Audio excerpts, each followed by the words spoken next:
थांनानै थानो हायाखैबा आरो राजखान्थि आफाद गोदान रन्जन दैमारि सारमोनखौ बख'नायनि मिजिंजों गोदान पलिटिकेल पार्टी हान्जा दानायखौ गोग्गोम डाउन होफैखाबाय खिन्थु MCLA मन्टु बर'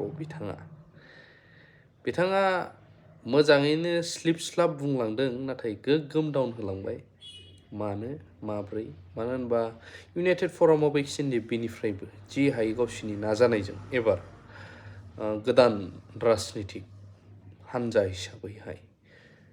आफाद बिथांमोना दादों मानो होनब्ला बिथांमोननि गांनाय उखैनाय आरो बर' रायजो राजाफोरनि गेजेरावहाय दिनैसिमबो गोबांथार बिथांमोननिनो जाय नांनो थांदोंमोन रिहेबिलिटेसन मोनैफोरबो दङ खायफा गोबां प्रब्लेम जायखौ बुंनानै फोजोबनो हाया बैफोरखौ बिथा खालामनानै बिथांमोना जानाय नंला हाथियार देनायखौबो गारबोबायब्ला गोदान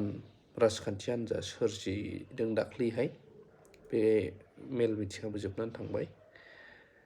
बिनि सायावनो मन्टु बर' बिथाङा मा बुंगो आरो लोगोसे लट्रिनिया NDFBफोरनो होनो होननाया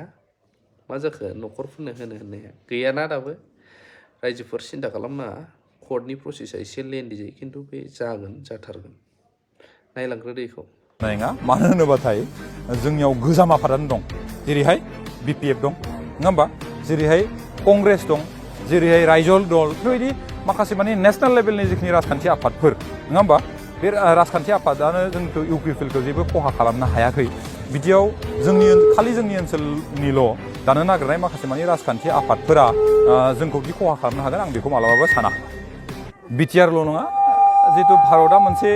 डेम'क्रेसि हादोर गासै ओनसोलावनो राजखान्थि आफादखौ गोदान दानो हानायनि जिखिनि खेमथा बे खेमथाखौ जोंनि संबिजिदा होदो नाथाय आं बेखौसो बुंनो लुगैदो जोंनि बर' माहारिनि गेजेराव गोदानै दानाय माखासे माने आफादफोरानो दिनै थांनानै थानो हायाखै आफाद माने समाजारि आफादखौ होननानै बुंनाय जादों आङो राजखान्थि आफादखौ होननाय जायाखै जुदि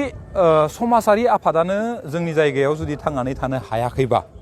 आरो राजखान्थि आफाद गोदानै दानायाथ' माबायदि जागोन आं बुजिस'वाखै नाथाय बेथ' गावबा गावनिसो बाथ्रा नङा होमबा गावबा गावनि बाथ्रा दा बेनि बेलायाव आं बुङाखै जे बिथांमोना दानो मोना होननानै दा बिनि दानायनि सिगां खनसे बिजिरग्रोनाया खनसे एसे संबिजिरनाया एसे नायग्रोनाया मोजां होननानै आं सानो आरो माबा मोनसे गोहोम गोग्लैगोन नामा जेंना जागोन नामा जिहेतु गोदान आफाद दानायनिफ्राय आं सानो जेबो खहा जानाय नङा मानो होनोबाथाय जोंनियाव गोजाम आफादानो दं जेरैहाय BPF दं नङा होमबा जेरैहाय कंग्रेस दं जेरैहाय रायजल दल माखासे माने नेशनेल लेभेलनि जिखिनि राजखान्थि आफादफोर नङा होमबा बे राजखान्थि आफादानो जोंखौ UPफोरखौ जेबो खहा खालामनो हायाखै बिदियाव खालि जोंनि ओनसोलनिल' दानो नागिरनाय माखासे माने राजखान्थि आफादफोरा जोंखौ दि खहा खालामनो हागोन आं बेखौ मालाबाबो साना BTC बिसायख'थिया खाथिनि सायाव खाथिसिन माबायदि प्रिफारेन्सआव नोंथांमोनहा राजखान्थि दोलोनि गुबै थांखि आरो नोजोरानो इलेक्सन गेलेनाय नङा होमबा आरो बे सेथि खामानियानो जिहेतु जोंनिया इलेक्सन गेलेनायब्ला आरो इलेक्सना जुदि जाफैसिगोनबा बेयाव नोंथांमोना सोंबाबो नोंथांमोना बुङाबाबो जों राजखान्थि आफाद हिसाबै अराय समबो जों 24/7 थागथियारि जानानै दंखायो आरो बेयो निस्सय मोनफ्रोमबो राजखान्थि आफादफोरनि मोनसे आखु जाखागोन जे अराय समबो रेडि जाना थाखानाया आं आसा खालामो जोंनि BTR ओनसोलावबो UPनि बादै थागथियारिफोरखौ निस्सय गुबुन आफादफोरा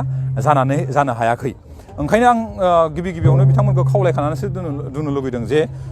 BTR ओनसोलाव गुबुन राजखान्थि आफादफोरा जोनोम जानायजों लोगोसे बा थाखानाय माखासे आफादफोराबो एसे गोसो होयैआनो मोजां होननानै आं सानो मानो होनबाथाय दिनै रायजोनि गेजेराव रायजोखौ लानानै माखासे माने खामानि मावनायफोरा नङा होमबा जोंनि ओनसोलनि जिखिनि जौगायैया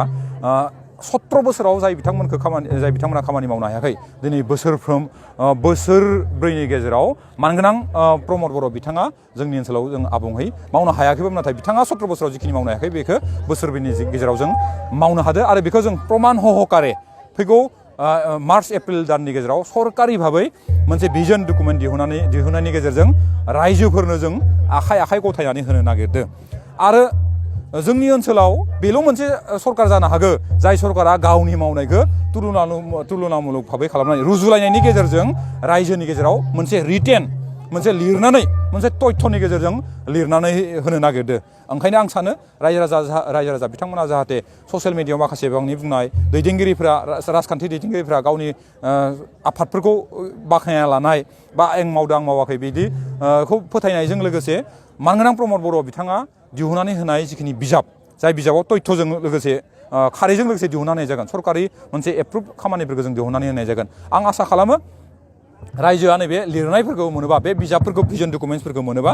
बै 17 बोसोराव जिखिनि खामानि मावदो आरो जों 4 बोसोराव जिखिनि खामानि मावदो बेखौ रुजुलायनायनि उनाव रोखायै बुजि मोनगोन जे हसाके प्रमद बर' बिथाङा बांसिन खामानि मावदो ना हाग्रामा महिलारि बिथाङा बांसिन खामानि मावदो बेखौ स्पष्ट जागोन होननानै आं सानो आरो